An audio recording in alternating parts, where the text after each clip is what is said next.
आपने अक्सर सुना होगा कि किसी भी विमान हादसे के बाद उसके ब्लैक बॉक्स की तलाश शुरू हो जाती है। लेकिन क्या है यह ब्लैक बॉक्स? क्यों यह किसी विमान हादसे के बाद जांच के लिए जरूरी हो जाता है? आखिर इस बॉक्स से विमान दुर्घटना की वजह की जानकारी कैसे हासिल की जा सकती है? यही जानकारी आज के इस वीडियो में हम आपको देंगे। सबसे पहले तो यह जान लें कि ब्लैक बॉक्स का कलर ब्लैक नहीं, बल्कि ऑरेंज होता है। यह विमान में लगे सभी जरूरी पार्ट्स में से एक है। यह हर प्लेन में रहता है, चाहे वो पैसेंजर प्लेन हो, कार्गो या फिर फाइटर। यह उपकरण उड़ान के दौरान विमान से जुड़ी सभी तरह की गतिविधियों को रिकॉर्ड करने का काम करता है। इसे फ्लाइट डेटा रिकॉर्डर भी कहते हैं। यह उपकरण टाइटेनियम का बना होता है और इसे सुरक्षा की दृष्टि से विमान के पिछले हिस्से में लगाया जाता है। ब्लैक बॉक्स टाइटेनियम के ही बने डिब्बे में बंद होता है, ताकि ऊंचाई से गिरने पर या फिर समुद्री पानी में गिरने की स्थिति में इसे नुकसान ना हो। माना जाता है कि विमान के पिछले हिस्से में इसे लगाने से यह क्रैश की स्थिति में भी सरवाइव कर जाता है, क्योंकि विमान का पिछला हिस्सा सबसे कम प्रभावित होता है। यह उपकरण काफी ड्यूरेबल होता है और 3400 ग्रेविटेशनल एक्सीलरेशन को भी सरवाइव करता है।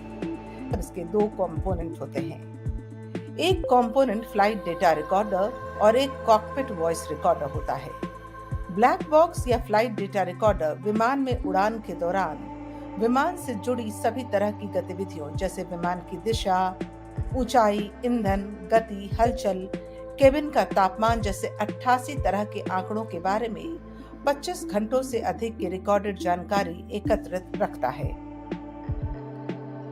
दूसरा कंपोनेंट है सीवीआर। जैसा कि नाम से ही आप समझ सकते हैं, यह कॉकपिट में हुए बातचीत को रिकॉर्ड करता है। इसमें पायलट और एयर ट्रैफिक कंट्रोल के बीच हुई बातचीत को रिकॉर्ड किया जाता है।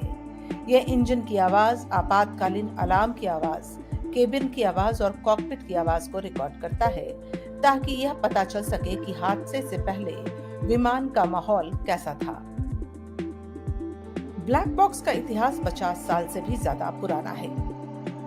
आपको बता दें कि 50 के दशक में कई विमान हादसों को देखते हुए एक्सपर्ट्स ने यह सुझाव दिया था कि विमान में एक ऐसे उपकरण को फिट किया जाए जो विमान हादसे के कारणों की ठीक से जानकारी दे सके। इसके पीछे उद्देश्य था कि जानकारी होने पर भविष्य में होने वाले हादसों को टाला जा सकेगा।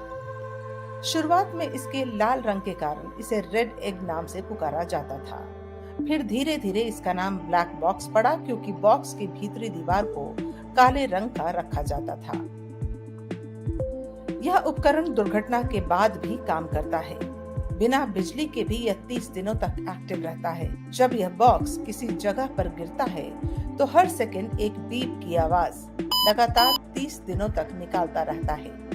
खोजी दल इस आवाज की उपस्थिति को 2 से 3 किलोमीटर की दूरी से ही पहचान लेते हैं। इसकी खासियत यह है कि यह 14,000 फीट गहरे समुद्री पानी के अंदर से भी संकेत भेजता रहता है।